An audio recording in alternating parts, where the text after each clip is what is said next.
L'histoire que je vous raconte se produit la nuit du 3 juillet 2015. Après que nous ayons été dans un temps de prière et de jeûne, depuis avril 2012 que nous avons commencé à prier et à chercher Dieu, le Seigneur m'a divinement averti d'aller à Ashland. Ashland, c'est un camp de prière qui se trouve aux États-Unis, en Virginie. Et je n'avais jamais été à cet endroit, je ne connaissais même pas cet endroit, je n'avais jamais entendu parler. Même comme j'avais été déjà aux États-Unis plusieurs fois, et même en Virginie plusieurs fois, le Seigneur, par son esprit, m'a demandé d'aller à cet endroit parce qu'il voulait me parler. J'ai pris des renseignements et je me suis retrouvé à cet endroit. Et cette nuit donc, du 3 juillet, pendant que nous étions dans le tabernacle, le soir, à l'heure de la prière et l'adoration, je me suis entendu dire une prière que je n'avais pas préméditée. Et la prière, c'était une prière d'enfant. Et je me suis entendu dire, Seigneur, depuis que je marche avec toi et depuis que je te sers, tu ne m'as jamais fait voir où tu habites. Et dès que j'ai dit cette parole, j'ai été enlevé en esprit.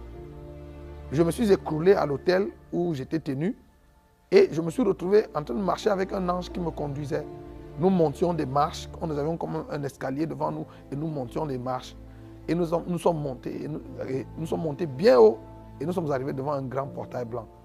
L'ange qui me conduisait, quand il s'est approché du portail, comme devant une porte automatique, la porte s'est ouverte, l'ange est entré et je suis entré après lui et le portail s'est refermé derrière moi. C'est quand je suis entré, quand le portail s'est refermé derrière moi, que je me suis rendu compte que j'étais en train d'entrer au ciel. Ce soir-là, nous avions un couple d'amis qui était venu de New York et qui était venu nous rendre visite à ce camp. Et quand je suis entré par le portail, le Seigneur a ouvert les yeux de son épouse, de l'épouse de cet ami, et elle m'a vu entrer dans le ciel et elle a dit à mon épouse, je viens de voir ton mari entrer dans le ciel. Donc, c'est comme ça que l'histoire commence. Je me retrouve donc dans le ciel, sur cette rue pavée d'or. Frère, quand la Bible dit que les rues au ciel sont pavées d'or, ce n'est pas une figure de style, ce n'est pas juste une façon de parler, c'est la vérité. Je me suis retrouvé sur cette rue et je marchais avec l'ange qui me conduisait. Ce qui est intéressant, c'est que nous ne marchions pas comme on marche sur la terre, en faisant 1, 2, en soulevant les pas.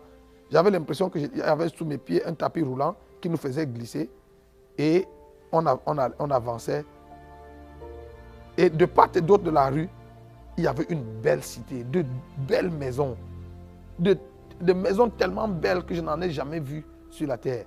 Même bien que j'ai voyagé un peu partout dans le monde et que j'ai visité parmi les coins les plus chics de la terre que j'ai visités, j'ai jamais rien vu d'aussi beau. De belles maisons. La verdure, le gazon était d'un vert différent de ce que nous connaissons ici. Les fleurs étaient tellement belles qu'à l'intérieur des fleurs, vous pouviez voir la vie couler dans les fleurs. Et nous avons marché avec l'ange comme ça sur 200 mètres. J'étais curieux, je regardais de gauche à droite. Je me disais que j'allais voir des gens, mais la cité était terminée, les maisons étaient bien construites, elles étaient fermées et elles n'étaient pas habitées. Donc au bout de 200 mètres, à un moment donné, c'est comme si le tapis qui nous faisait rouler s'est arrêté. Et j'avais l'impression d'avoir en face de moi une voiture qui m'avait mis les pleins phares dans les yeux et qui m'éblouissait.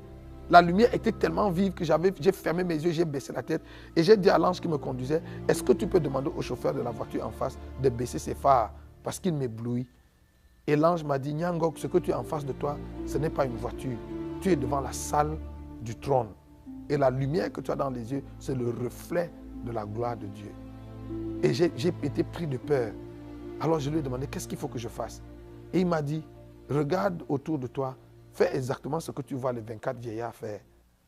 Alors, j'ai courbé ma tête, j'ai ouvert les yeux. Et c'est là où je me suis rendu compte qu'à quelques pas de moi, les 24 vieillards étaient couchés tout autour du trône. Ils étaient à plat ventre autour du trône. Ils avaient enlevé leur grosse couronne dorée qu'ils avaient posée au pied du trône. Et ils étaient couchés à plat ventre, les mains étendues devant le trône. Et je me suis couché également comme eux et j'ai étendu mes mains. Et à ce moment-là, j'ai vécu quelque chose d'extraordinaire. Je n'avais jamais vécu quelque chose comme ça. Je n'avais jamais entendu que quelqu'un avait vécu quelque chose de semblable. J'avais l'impression cette nuit-là d'avoir dans mon ventre toutes sortes d'instruments de musique. Et des mélodies célestes sortaient de mon ventre. Sans effort, des mélodies sortaient de mon ventre et montaient devant le trône. Et c'était une musique tellement belle. Au grand bruit qui se faisait autour du trône, on pouvait dire aisément que nous étions peut-être des millions et des millions de personnes qui adoraient Dieu autour du trône ce soir-là. Et c'était tellement bon, c'était tellement beau à vivre que je n'avais pas envie que ça s'arrête. J'étais tellement heureux de vivre ça. Et ça a duré des heures et des heures. Et au bout d'un certain temps, la louange, l'adoration s'est estompée et il y a eu un moment de silence. Quand je suis entré, le portail par lequel je suis entré, c'était la porte de l'ouest, la porte occidentale, et j'allais vers l'est, vers le soleil levant. Et j'avais le trône en face de moi. Mais quand la louange et l'adoration se sont terminées, j'ai ouvert les yeux et je n'étais plus couché à l'endroit où j'étais initialement. J'ai l'impression que pendant la louange et l'adoration, il y avait comme une roue qui nous faisait tourner tout du trône. Et quand tout s'est arrêté, j'ai ouvert les yeux et j'étais plutôt couché à la gauche de l'endroit où j'étais initialement, à la droite du trône. Et de là, j'ai ouvert les yeux et la lumière là-bas était plutôt tamisée et on pouvait regarder. Alors j'ai ouvert les yeux et j'ai levé la tête et j'ai vu au-dessus de ma tête le grand trône blanc. Et il était monté comme sur un chariot. Et le chariot sur lequel le grand trône était monté avait des roues et ces roues étaient vraiment étranges. C'était comme des tunnels. Et j'ai guetté dans le tunnel et je pouvais voir la lumière de l'autre côté. Alors, j'ai essayé de regarder pour voir qui était celui qui était assis sur le trône. Mais du trône émanait une lumière impénétrable que je ne pouvais pas regarder. C'est comme essayer de regarder le soleil quand il brille dans sa force. Donc, je n'ai pas pu voir celui qui était sur le trône, mais j'avais conscience, je savais qu'il était là, mais je n'ai pas pu le voir de mes yeux. Alors, j'ai demandé à l'ange, est-ce qu'il est possible que j'entre dans le tunnel? Parce que je voulais aller voir ce qui se faisait de l'autre côté. J'avais l'impression que de l'autre côté, il y avait des gens, il y avait une activité qui se faisait là-bas. Et l'ange m'a regardé bizarrement et m'a dit, mais Nyangok, les gens ne passent pas souvent par ce tunnel. Pourquoi toi tu vas entrer dans le tunnel? Je lui ai dit, oh non, parce que je vois la lumière de l'autre côté. Et je me dis qu'il doit y avoir des gens là-bas. Je voudrais aller voir ce qui se passe. Et après une petite hésitation, l'ange m'a dit, exceptionnellement, je te laisse entrer. Alors je suis entré dans le tunnel. Initialement, j'avais l'intention d'aller voir ce qui se faisait de l'autre côté. Mais quand je suis arrivé au milieu du tunnel, exactement en dessous du trône, j'ai changé d'avis. Comme si j'avais entendu une voix qui me disait, mais Nyangok, tu jeûnais et tu priais, tu as jeûné et prié depuis toutes ces années parce que tu voulais voir Dieu. Et le voici assis sur le trône au-dessus de ta tête. Et tu veux le traverser pour aller satisfaire ta curiosité à regarder je ne sais pas quoi de l'autre côté. Alors j'ai changé d'avis, je me suis donc couché en dessous du trône, dans le tunnel en dessous du trône. Et j'étais tellement heureux d'être à cet endroit. Je me disais, waouh, finalement me voici. Je suis au ciel. Cette histoire que je lisais dans la Bible, que j'ai lue dans la Bible toutes ces années, donc c'est vrai.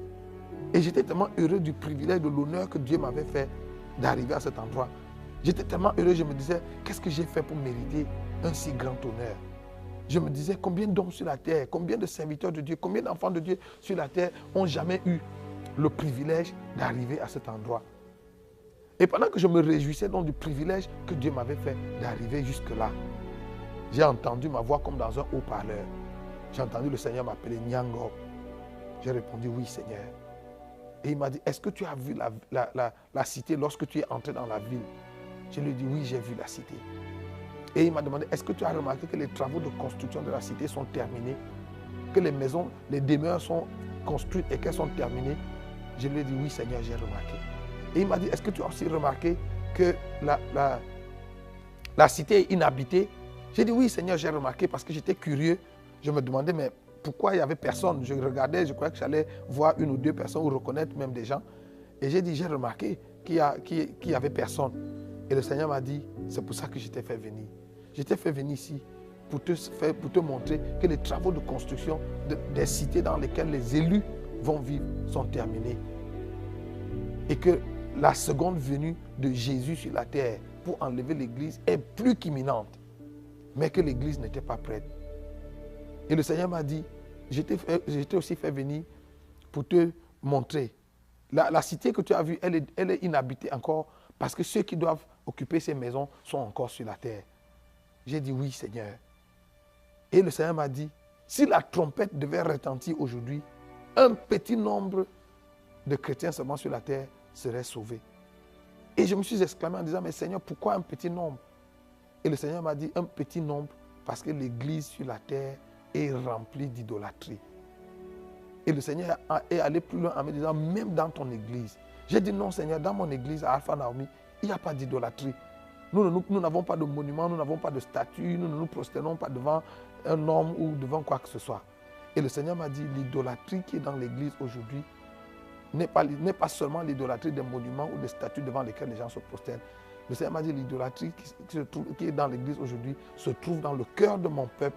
Et cette idolâtrie est cultivée et entretenue par vous, les serviteurs de Dieu. Vous savez, quand le Seigneur a commencé à me dire ça, j'ai commencé à pleurer.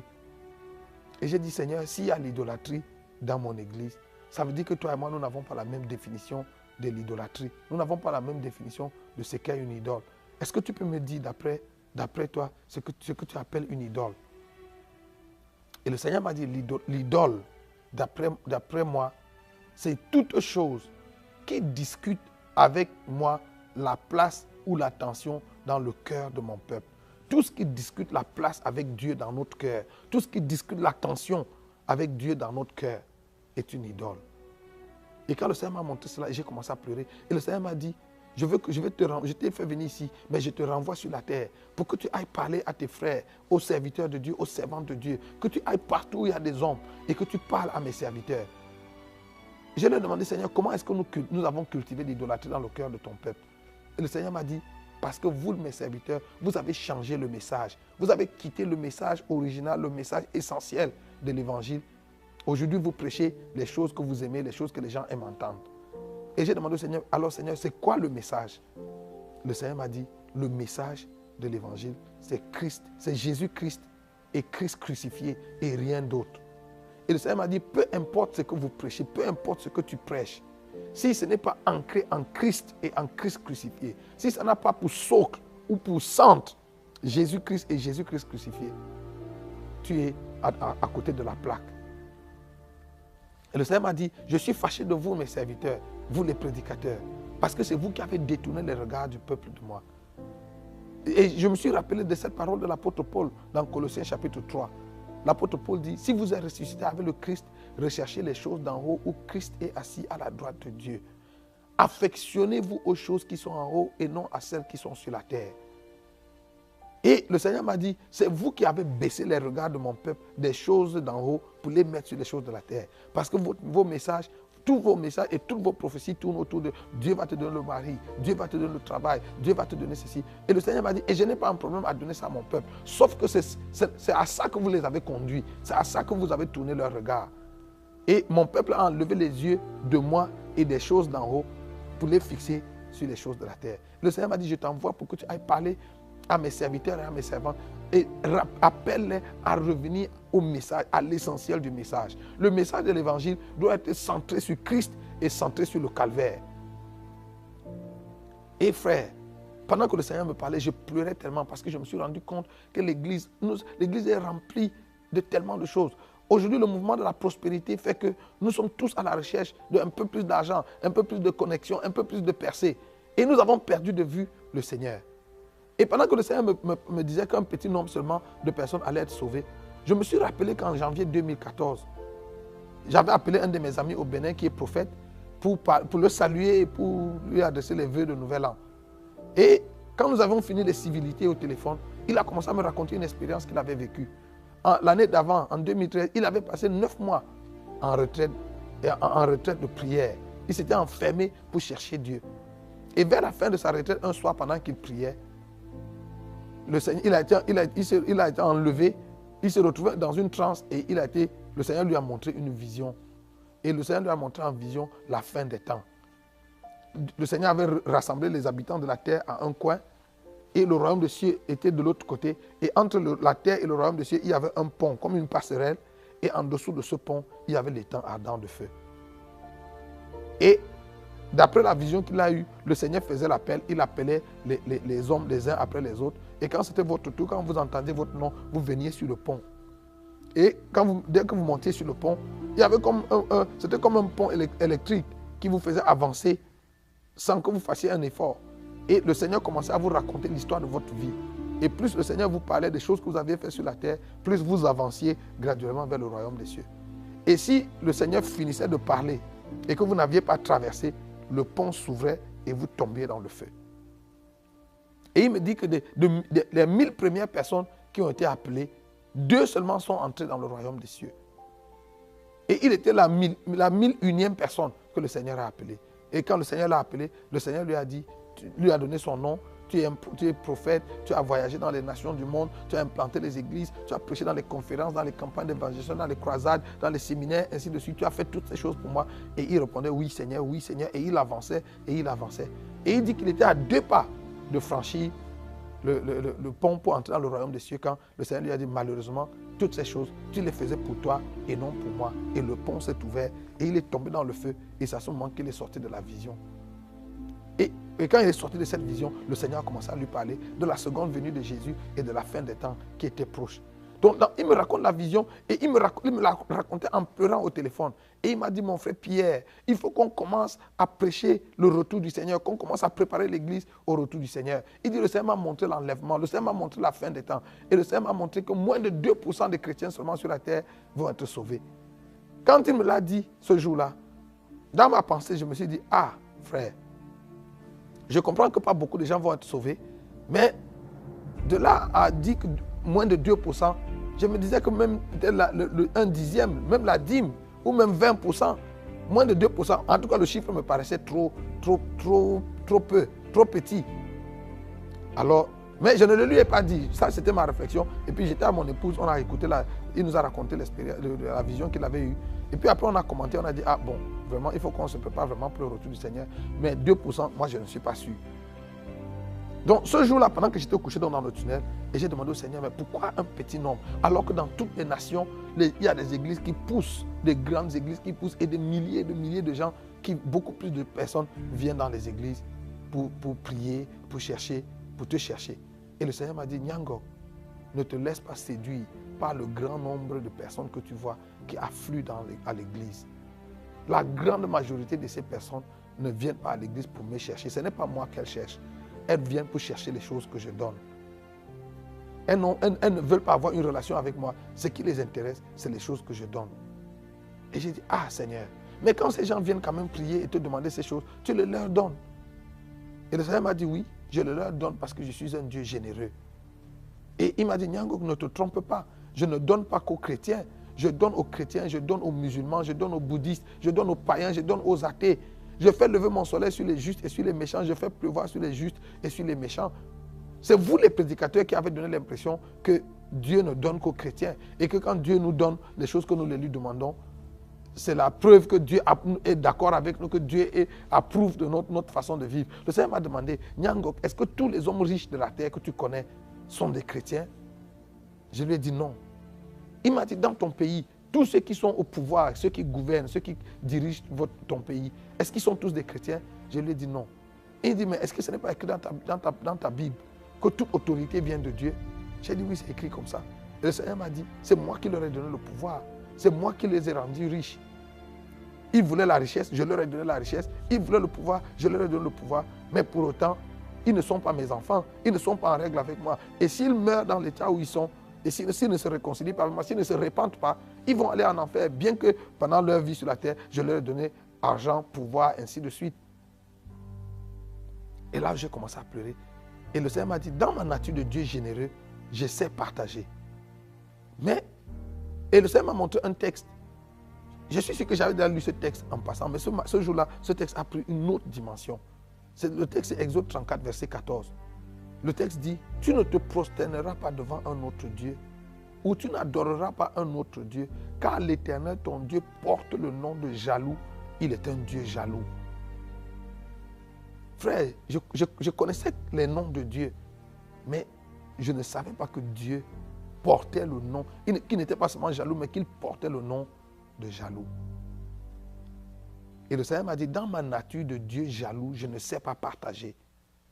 Je ne sais pas cohabiter. Dès qu'il y a une situation de cohabitation ou de partage dans le cœur d'un de mes enfants, entre moi et quelque chose d'autre, je cède la place à cette chose et je me retire sur la pointe des pieds. Et pendant que le Seigneur me disait cela, je comprenais pourquoi, je comprenais cette citation qu'on a souvent utilisée à l'église et qui dit, si Jésus n'est pas Seigneur de tout, il n'est pas Seigneur du tout. Vous savez, Jésus est comme un enfant capricieux. Vous connaissez les enfants capricieux ou les fils uniques. Il veut que maman lui donne tout. Si maman lui donne un beignet alors qu'il voulait avoir deux, il ne prend pas, il jette le beignet. Je me rendais compte que le Seigneur est un peu comme ça. Si vous ne lui donnez pas, Jésus ne veut pas 80% ou même 95% ou 99% de notre cœur. Il veut notre cœur à 100% et il ne veut pas le partager. Il me dit, dans ma nature de Dieu jaloux, je ne sais pas partager. Et dès qu'il y a une situation de partage, je cède la place et je me retire sur la pointe des pieds. Et pendant que le Seigneur me parlait, il m'a montré un frère que je connais, un serviteur de Dieu, qui est actif dans le ministère. Il m'a dit, regarde ce frère. Tu le connais? Non, j'ai dit oui, je le connais. Il m'a dit, regarde son cœur. Et pendant que le Seigneur me parlait, j'ai vu le frère devant moi et il était transparent à mes yeux. Et j'ai regardé dans son cœur et son cœur était rempli de toutes sortes d'ambitions, de toutes sortes de convoitises, d'envie des choses de cette terre. Son cœur était encombré de tout cela. Et le Seigneur Jésus était tenu derrière lui. Et le Seigneur m'a dit, tu as vu, son cœur est tellement plein de choses qu'il n'y a pas de place pour moi. Il y a longtemps qu'il s'est déconnecté de moi et il ne se rend même pas compte. Et le Seigneur m'a dit, je suis tenu derrière lui et depuis, je toque à la porte de son cœur, essayant de revenir. Et le Seigneur m'a dit, s'il ne se ressaisit pas et n'ouvre pas son cœur pour que je rentre, si la trompette retentit aujourd'hui et l'enlèvement se produit aujourd'hui, ce frère-là ne sera pas sauvé. Il ne sera pas enlevé. Et le Seigneur m'a dit, et dans l'église, il y a de nombreuses, ils sont de milliers comme lui, qui sont à l'église, mais qui ont le cœur rempli de tellement de choses. Et le Seigneur m'a dit, en cela, Ésaïe a dit vrai, que ce peuple m'honore du bout des lèvres, mais son cœur est loin de moi. Et le Seigneur m'a demandé, Nyangok, est-ce que tu sais pourquoi Ananias et Saphira sont morts? J'ai répondu tout bêtement, oui, ils sont morts parce qu'ils ont menti au Saint-Esprit. Et le Seigneur m'a dit, fais attention, regarde encore le texte. Acte chapitre 5, verset 3. Et le texte est apparu devant moi. Et le texte dit, Pierre dit à Ananias, Ananias, comment le diable a-t-il pu remplir ton cœur au point que tu mentes au Saint-Esprit en retenant une partie de l'argent de la vente de ton terrain? Et le Seigneur m'a demandé, si le cœur d'un enfant de Dieu est rempli de Satan, la place de Dieu en lui est où? Et j'ai dit, ah Seigneur, ça veut dire que Dieu n'a pas de place en lui. Et le Seigneur m'a dit, c'est comme ça l'état de l'église aujourd'hui. Le cœur des gens qui viennent dans nos églises est rempli de tellement d'envie. La plupart des gens qui viennent dans les églises ne viennent pas parce qu'elles veulent rencontrer Dieu. Elles viennent parce qu'elles veulent se marier, elles veulent voyager, elles veulent travailler, elles veulent avoir des enfants, elles ont des problèmes de santé, elles viennent pour être guéries. Et c'est ça qui explique même aujourd'hui que les gens vont d'église en église. Parce qu'ils cherchent la pharmacie où il y a le bon produit. Et quand ils ont trouvé le bon produit, ils l'achètent. Vous savez, à l'hôpital, quand les gens sont malades, ils vont à l'hôpital. Il n'y a personne qui habite l'hôpital. Les gens sont à l'hôpital seulement le temps qu'ils sont malades. Et dès qu'ils ont retrouvé la guérison, ils quittent, ils déménagent. Et aujourd'hui, nous voyons ce phénomène, ce phénomène migratoire dans les églises. Des gens qui vont d'une église à une autre. Ce n'est pas Dieu qu'ils cherchent. Ils cherchent la recette, ils cherchent la solution à leurs problèmes. Et dès qu'ils l'ont trouvé, hop, c'est fini. Le Seigneur m'a dit pour te montrer qu'il y a l'idolâtrie dans l'église. Partout où tu vas partager ce témoignage, demande aux chrétiens d'examiner leur vie de prière. Et le Seigneur m'a dit, sur 10 choses que le chrétien moyen sur la terre demande à Dieu chaque jour, 9,5 sont les choses de la terre. 9,5 sont des choses qu'il veut pour lui-même, pour les brûler, pour les utiliser dans sa vie. Très peu. Ils sont un très petit nombre de chrétiens sur la terre qui viennent dans ma présence au quotidien parce qu'ils veulent me rencontrer, parce qu'ils veulent parler avec moi, parce qu'ils veulent communier avec moi, parce qu'ils veulent entretenir une relation avec moi. Frère, pendant que le Seigneur me parlait, je sentais le cœur de Dieu brisé. Vous savez, est-ce qu'il vous est déjà arrivé d'être amoureux, de tomber amoureux de quelqu'un ou d'aimer quelqu'un qui ne vous aime pas en retour? Est-ce que vous savez le sentiment que ça fait d'aimer quelqu'un qui ne vous aime pas?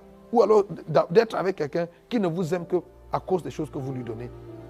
Ceux qui sont mariés savent, dans certains foyers, il y a des maris ou des femmes, des époux qui aiment leur conjoint, qui les aiment à mourir, mais leur conjoint n'a pas de temps pour eux. C'est exactement ce que l'Église fait à Dieu.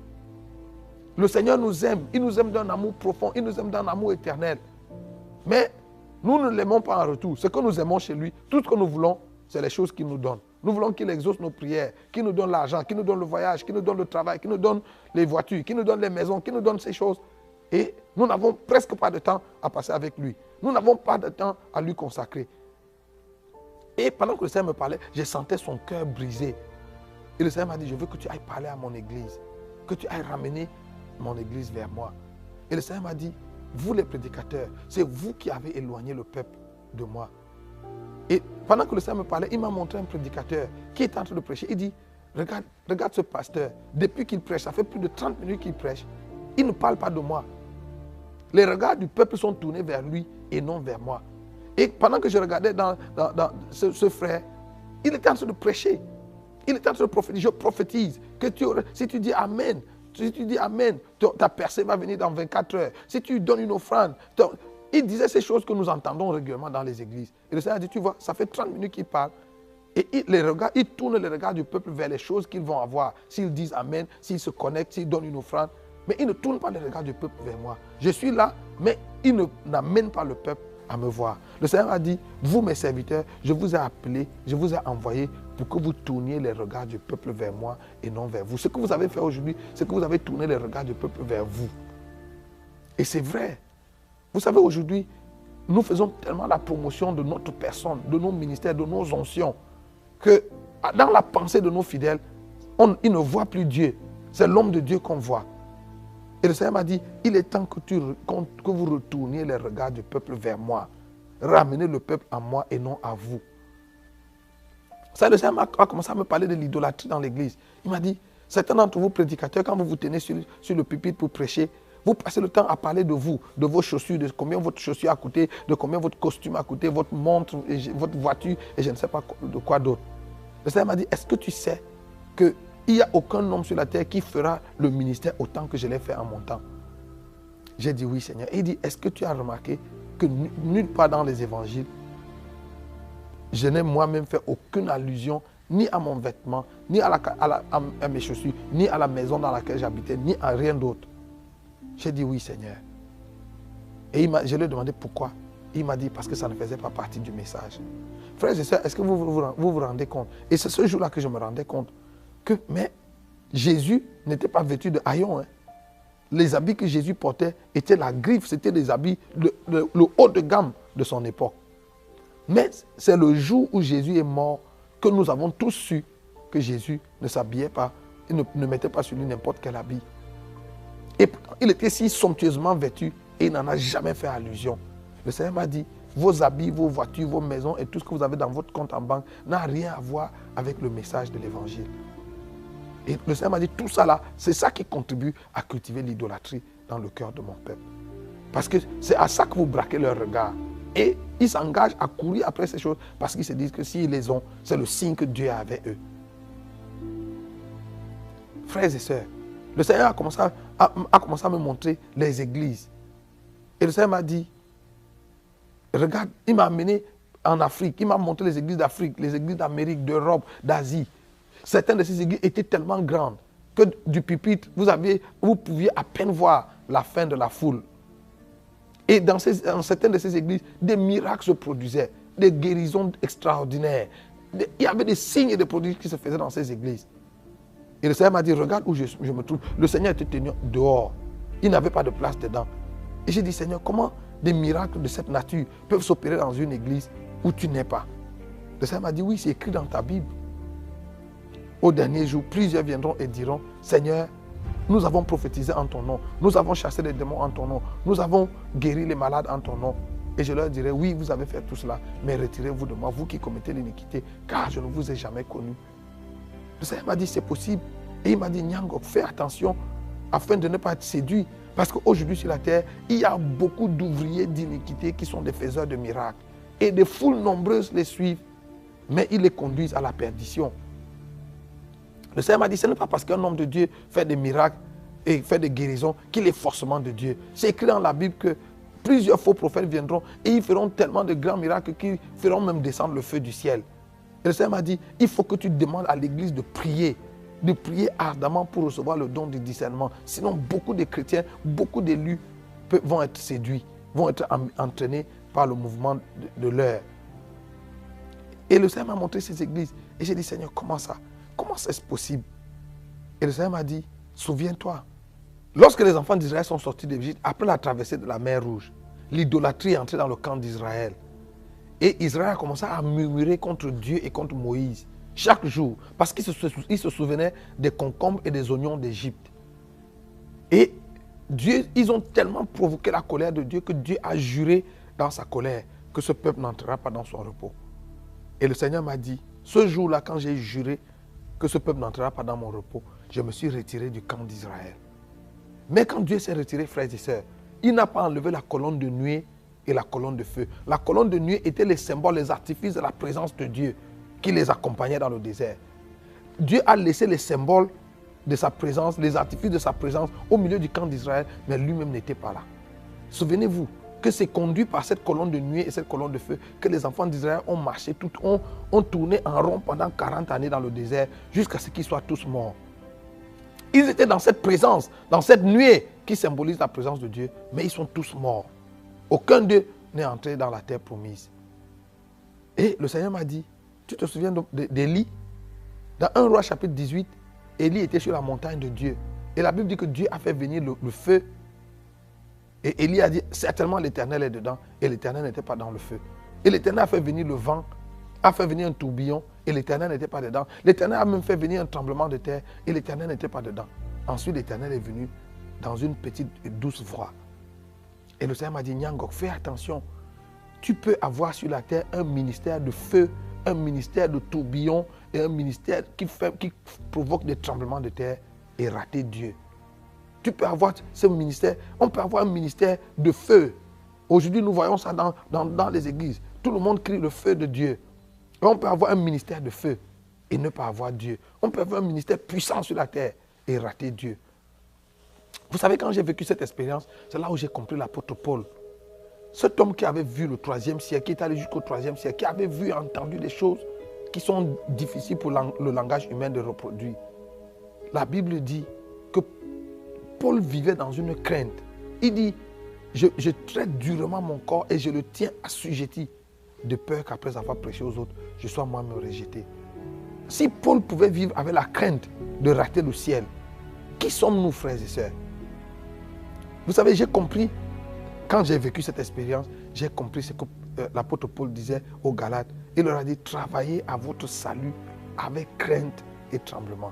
La question du salut de nos âmes est une question fondamentale, frères et sœurs. On ne peut pas badiner avec, on ne peut pas jouer avec. Vous savez, l'apôtre Paul, qui a vécu ces grandes expériences, avait une crainte dans son cœur. La crainte de ne pas rater le ciel. Le Seigneur a continué de me parler et à me montrer l'état de l'église, à me montrer l'idolâtrie dans l'église. Il m'a dit, regarde comment l'idolâtrie se manifeste dans l'église.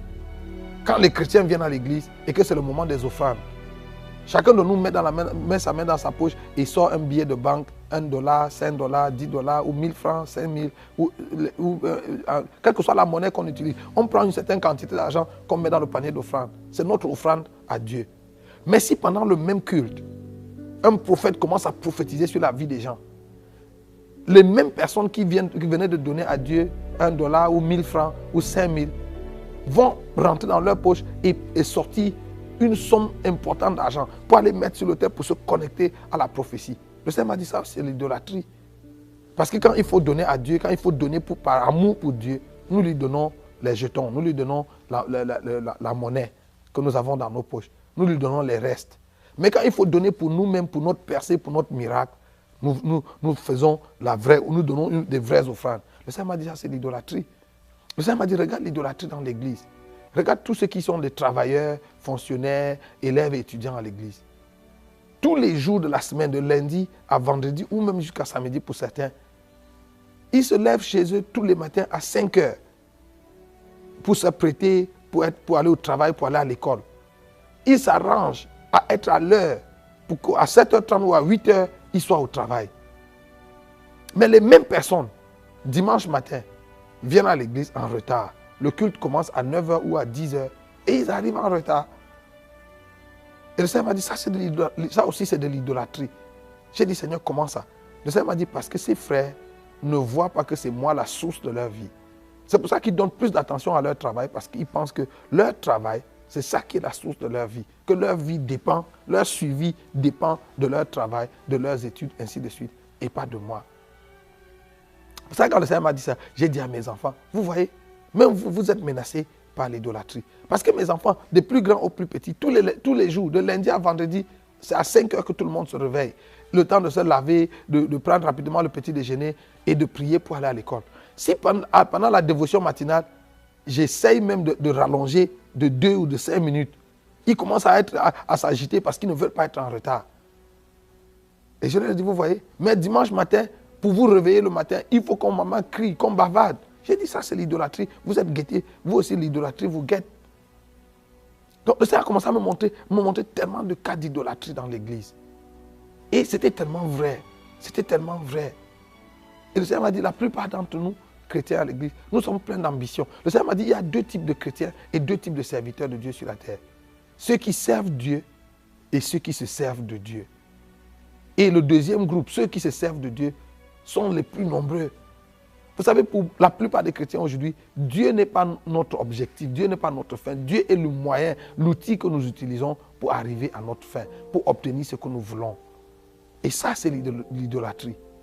Frère, Dieu doit être notre fin. La raison de notre amour, l'objet de notre attention doit être Dieu. Pas les choses que Dieu donne. La Bible dit, dans Luc chapitre 12, le verset 29 à 31, Jésus a dit, ne vous inquiétez pas de ce dont vous serez vêtus, de ce que vous mangerez, de là où vous habiterez. Car votre Père céleste sait que vous avez besoin de ces choses. Toutes ces choses, ce sont les païens du monde qui les recherchent. Le Seigneur m'a dit, tout évangile qui vise à satisfaire les besoins des hommes, c'est du paganisme. Vous savez, notre devoir en tant que serviteur de Dieu, ce n'est pas de pouvoir aux besoins des gens, de satisfaire les besoins des gens. Notre devoir en tant que serviteur de Dieu, c'est de conduire les gens à Dieu. Et c'est Dieu qui, en retour, pourvoit leurs besoins. Donc l'objet de nos recherches ne doit pas être de chercher le mari, le travail, ainsi de suite. Nous devons être engagés à chercher Dieu, à aimer Dieu, à nous attacher à Dieu. Et il a fait la promesse que si nous cherchons le royaume de Dieu et sa justice, toutes les autres choses pour lesquelles les autres meurent, pour les avoir, il nous les donnera gratuitement. Vous savez, parlant des miracles dans l'église, le Seigneur m'a dit, tu as vu Judas, il faisait partie des 70 quand Jésus les a envoyés avec le pouvoir de guérir les malades et d'opérer les miracles. Judas était parmi les gens qui sont revenus et ont dit, Seigneur, oh, même les démons nous étaient soumis en ton nom. Et Jésus leur a dit, ne vous réjouissez pas de ce que les démons vous soient soumis. Réjouissez-vous plutôt de ce que vos noms soient inscrits dans le livre de vie. Le Seigneur m'a dit, je leur ai dit parce que même les ouvriers d'iniquité peuvent faire les miracles, peuvent faire que les démons se soumettent. Et Judas était parmi les disciples de Jésus, dans les mains de qui le pain s'est multiplié. Vous vous souvenez, Jésus, quand il a nourri les foules, il a béni le pain, l'a donné à ses disciples. Et c'est pendant que les disciples partageaient le pain que le pain s'est multiplié. Même dans les mains de Judas, le pain s'est multiplié. Et le Seigneur m'a dit, Judas, c'est écrit dans ta Bible, il est connu comme le fils de la perdition. Et même dans l'évangile de Jean au chapitre 13, le Seigneur Jésus l'a appelé un démon. Mais Judas, malgré son statut de fils de perdition et son statut de démon, a fait les miracles. Donc le Seigneur m'a dit, ne te laisse pas séduire par les miracles. Demande à l'église de prier pour avoir le discernement. Frère, voilà le message que le Seigneur m'a donné. Le Seigneur m'a dit, je te renvoie pour que tu ailles parler à l'église. Que tu ailles demander à l'église de se préparer parce que la seconde venue de Jésus est plus qu'imminente. Frère, alors que je vous parle, je ne sais pas quel jour le Seigneur vient. Je ne sais même pas en quelle année. Je ne sais pas combien de temps il nous reste. Mais la seule chose que je sais, c'est que les signes de son avènement se sont multipliés autour de nous. Si vous regardez autour de nous, regardez la société telle qu'elle va. Tout le monde peut dire, même sans être prophète, que nous vivons vraiment la fin des temps. Je vous annonce, frère, que le Seigneur est à la porte. Est-ce que tu es prêt pour le retour du Seigneur? Vous savez, la Bible dit que sert-il à un homme de gagner le monde entier s'il perd son âme? Le salut de votre âme est une chose capitale. Vous savez, dans cette expérience que j'ai vécue, je me suis rendu compte qu'entrer au ciel, ce n'est pas une affaire simple. Ce n'est pas une affaire que tout le monde tout le monde va pas seulement entrer au ciel. Vous savez, le Seigneur Jésus, de sa propre bouche, a dit dans Matthieu 11, verset 12, depuis le temps de Jean-Baptiste jusqu'à aujourd'hui, le royaume de Dieu est forcé et seuls les violents le prennent par la force.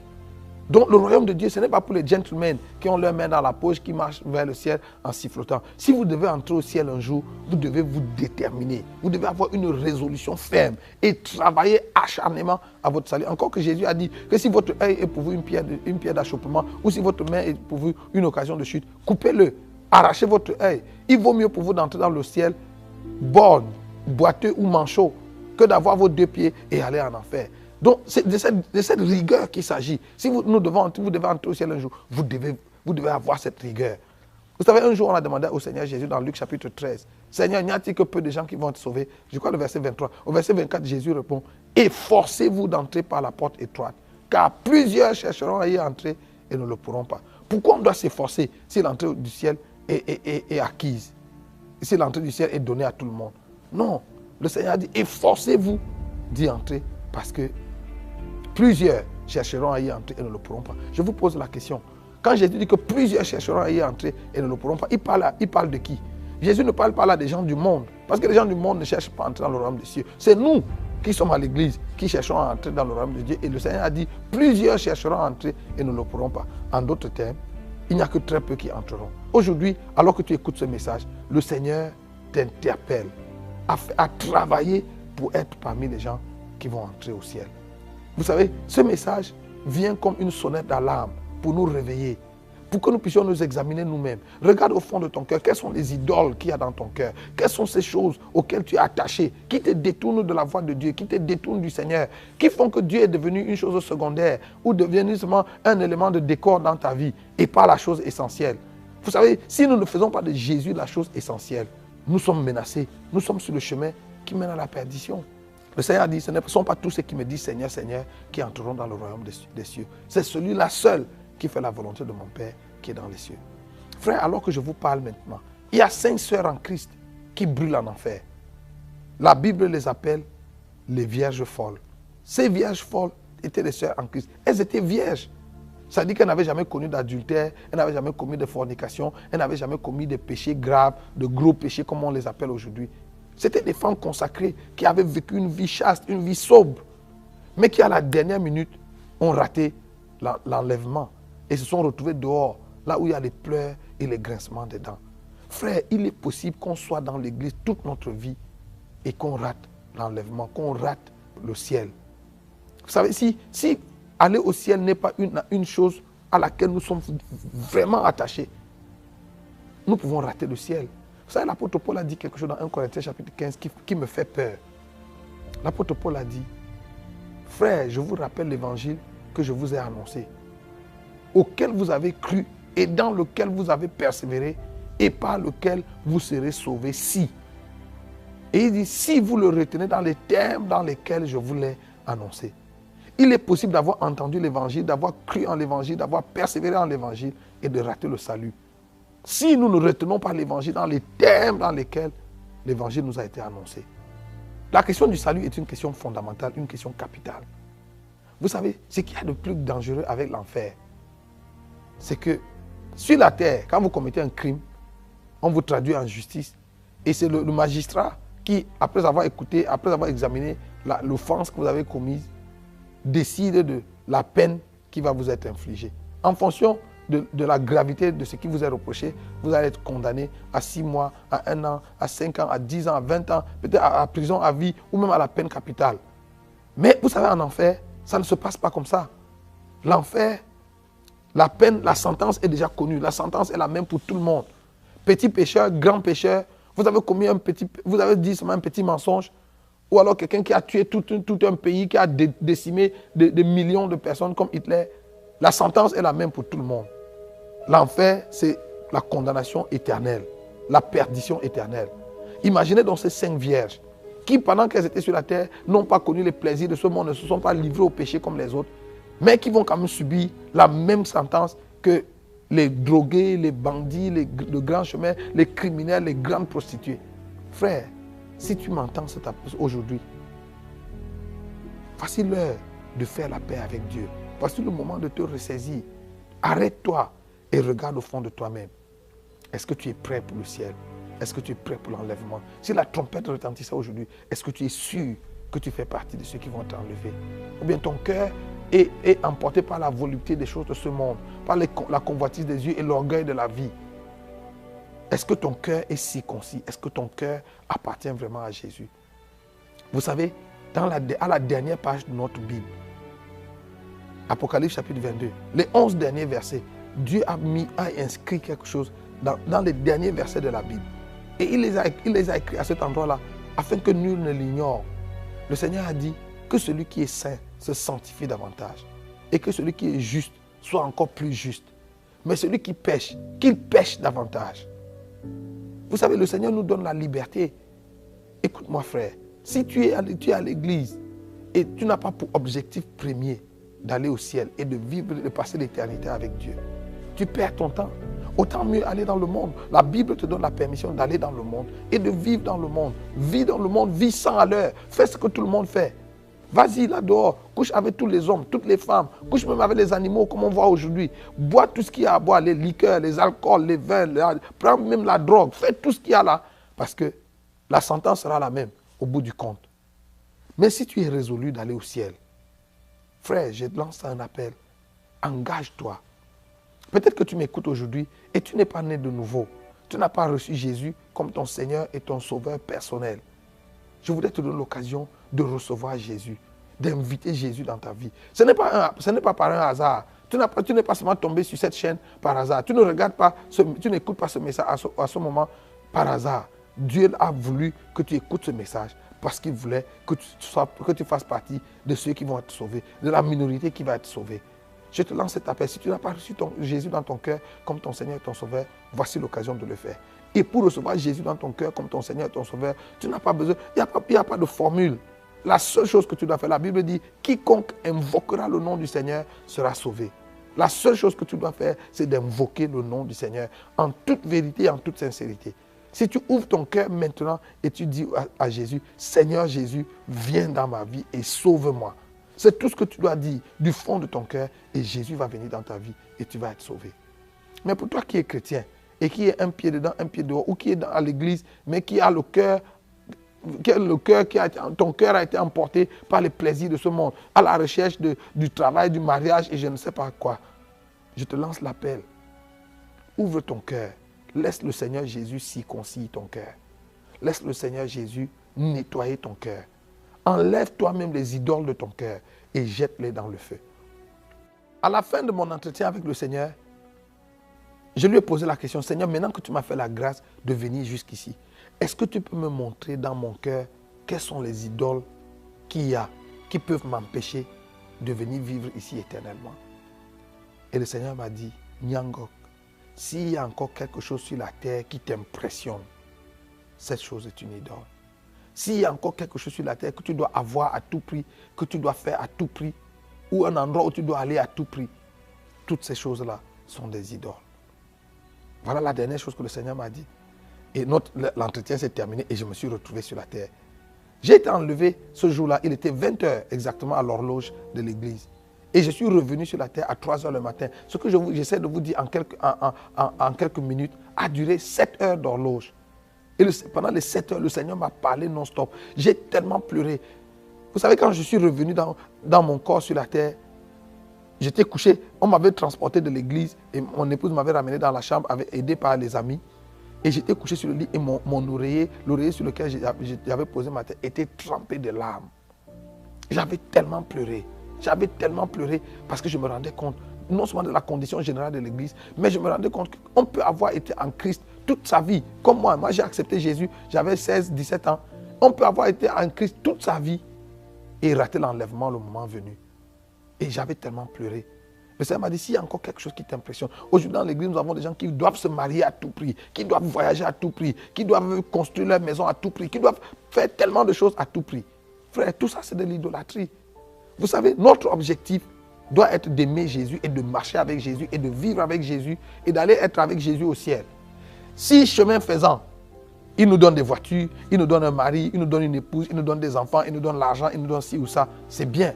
Mais s'il ne nous les donne pas, notre objectif ne change pas. Nous avons notre pensée résolue d'aller vivre avec Dieu au ciel. Vous savez, un jour, j'ai partagé ce message dans une conférence, dans une grande conférence au Cameroun. Et après ça, un pasteur est venu me voir pour me dire qu'il n'était pas d'accord avec le message que je prêche. Et parce que d'après lui, ce message ne vient pas de Dieu. Je lui ai dit, en tout cas, tu n'es pas obligé d'être d'accord. Mais je lui ai dit, si je te posais la question, pourquoi tu n'es pas d'accord, que me dirais-tu? Quelles sont tes raisons? Il me dit 2 raisons principales. La première raison, c'est que ce message fait peur aux gens. Quand les gens l'écoutent, ce message suscite la peur en les gens. Et pourtant, la Bible dit que Dieu ne nous a pas donné un esprit de peur. Et je lui ai dit, pasteur, si vous êtes vraiment chrétien et on vous annonce que Jésus va revenir dans les 2 heures qui suivent, et ça ne suscite pas vous un sentiment de peur, ça ne vous pousse pas à vous arrêter un moment et à vous examiner, à scruter votre vie pour voir si vous êtes en règle. C'est qu'il y a longtemps, vous êtes déjà en enfer, vous êtes déjà perdu il y a longtemps. En tout cas, moi je pense qu'un chrétien normal, si on lui dit, s'il écoute un message comme celui-ci qui annonce que Jésus revient, ça devait susciter un sentiment, pas de peur, mais de crainte. La crainte de Dieu doit s'emparer de nous en nous disant, est-ce que je suis prêt pour le retour du Seigneur?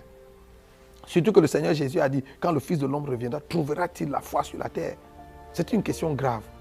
Et je lui ai demandé, quelle est ta deuxième raison? Il dit, sa deuxième raison de penser que ce message ne vient pas de Dieu, c'est parce que le pourcentage qu'on annonce, le pourcentage des gens qui vont être sauvés qu'on annonce est trop petit. Je lui ai dit, frère, tu sais quoi, moi, le Seigneur ne m'a pas donné un pourcentage, le Seigneur ne m'a pas donné un chiffre. Mais si je devais même me référer aux Saintes Écritures, aujourd'hui, je suis convaincu que les 2% que mon ami a annoncé sont même un chiffre plus grand, sont même un pourcentage très grand. Pourquoi? 2 choses. Dans l'Ancien Testament, Moïse a sorti environ 3 millions d'hommes d'Égypte. Et des 3 millions qui sont sortis d'Égypte avec Moïse, 2 seulement sont entrés. Si vous avez une congrégation de 3 millions de personnes et 2 seulement arrivent à la terre promise, c'est quel pourcentage? C'est 0,00000. Et dans le Nouveau Testament, un jour, on a posé la question à Jésus sur la fin des temps et l'avènement du Fils de l'homme. Il a dit, il en sera de l'avènement du Fils de l'homme comme il en était au jour de Noé. Et au jour de Noé, la Bible dit que les gens mangeaient, buvaient, se mariaient et mariaient leurs enfants. C'est ce qui se passe aujourd'hui. Le mariage a pris une place tellement prépondérante dans l'église aujourd'hui que beaucoup de chrétiens sont prêts de compromettre leur foi parce qu'ils veulent se marier. Et regarde, au jour de Noé, 8 personnes seulement ont été sauvées. 8 personnes seulement sont entrées dans l'arche. Le reste de la création de l'époque de Noé, hommes et animaux, a péri. Je ne sais pas combien d'hommes il y avait sur la terre au temps de Noé. Mais si Dieu a sauvé 8 personnes, supposons même qu'il y avait 100 millions de personnes sur la terre à cette époque. Même si on prend seulement 5 millions de personnes ou 10 millions de personnes, et que sur les 10 millions qu'il y avait sur la terre au jour de Noé, 8 seulement ont été sauvés. C'est quel pourcentage? Et le bon Dieu, assis au ciel, a vu toute la création de l'époque décimée par les eaux. Et il n'a rien fait pour les sauver parce que la porte du salut s'était refermée dans l'arche. Donc au jour d'aujourd'hui, je suis même convaincu que 2%, c'est un chiffre très grand. C'est pour ça qu'il faut que tu t'efforces, frère, de faire partie de la petite minorité qui va être sauvée. En fait, la raison pour laquelle le Seigneur m'a renvoyé, et je vous annonce, je vous dis, frère, le ciel est tellement beau que chaque fois qu'on y entre, personne n'a envie de sortir. Ce jour-là, le Seigneur a dû me forcer de rentrer. Vous savez, quand je suis entré au ciel, c'était tellement beau que je n'avais pas envie de revenir. Oui, je pensais à ma femme, je pensais à mes enfants, je pensais à tout ce que j'avais ici sur la terre. Mais ça n'avait rien, aucune commune mesure. On ne pouvait pas comparer ça à la gloire du ciel. En fait, quand le Seigneur m'a dit, je te renvoie, je lui ai dit, non Seigneur, moi je veux rester ici, je ne veux plus partir. Le Seigneur m'a dit, il faut que tu retournes parce que ta mission n'est pas terminée. Donc aujourd'hui, je voudrais lancer cet appel. Toi qui m'écoutes, que ce soit que tu sois en train de regarder ça à la télé, dans ton ordinateur, ou même que ce soit en audio, que tu l'entends dans une radio, je voudrais te donner l'occasion. Tu as écouté ce message et il a interpellé ton cœur. Le Seigneur t'a interpellé par ses paroles. Et tu veux naître de nouveau. Tu veux être réconcilié avec Dieu. Je vais prier avec toi. Pose ta main sur ton cœur et invite Jésus. Dis simplement, Seigneur Jésus, viens dans ma vie. Sauve-moi maintenant. Au nom de Jésus.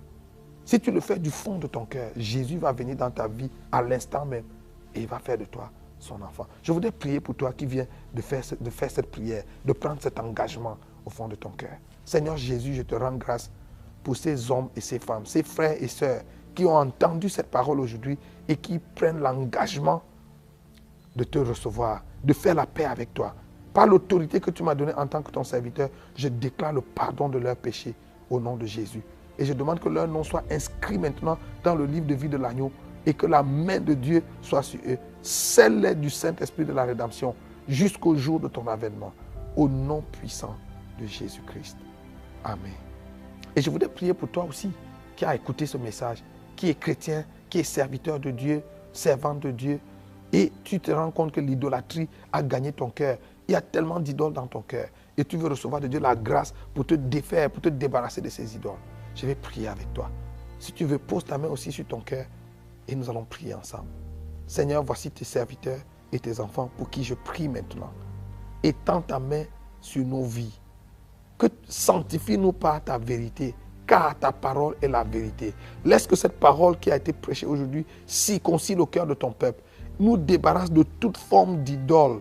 Nous débarrasse de toute forme d'idolâtrie. Au nom de Jésus. Merci Seigneur de faire une œuvre nouvelle dans la vie de tous ceux qui ont entendu et qui répondent à ce message. À toi soit la louange, à toi soit la gloire, parce que tu es fidèle et tu le feras. Dans le nom de Jésus le Christ. Amen.